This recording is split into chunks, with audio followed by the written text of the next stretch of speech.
Going back to the era of the PlayStation 3 and Xbox 360, I was very much on the Microsoft side of the fence. I loved the console, the games, the controller and the online.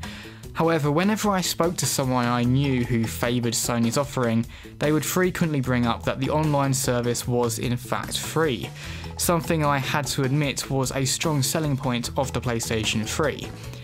Then with the PlayStation 4, Sony announced that PlayStation Plus would be mandatory if you wanted to play online, which in turn meant a mandatory payment.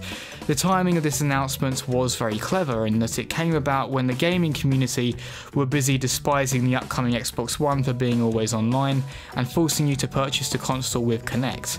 Sony's little bombshell was acknowledged but ultimately overshadowed by Xbox's controversies. And now in the present day we're told that in Europe, the annual cost for PlayStation Plus users will be increasing by 25% or more.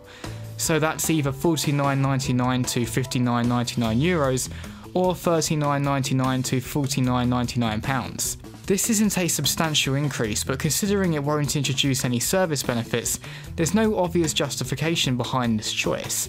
In fact, it does concern me that Sony are showing similar behaviour to their marketing decisions early on in the PS3 lifecycle, where the console itself was blatantly overpriced.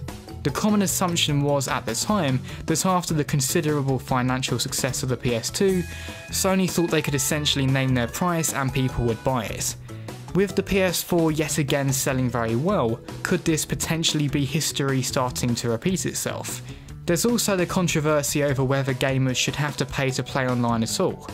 After all, why, if it's free to play online on PC on exactly the same game, should we have to pay for the same service on consoles?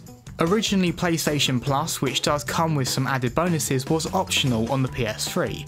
You could still play online without it. This, in my opinion, is how it should have remained. On the whole, I've been very impressed with Sony this generation. They've currently got two strong offerings with the PS4 Slim and PS4 Pro.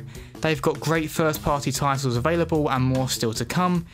As someone who really loves using his PlayStation this generation, I don't want to see Sony making potentially self-destructive moves like this.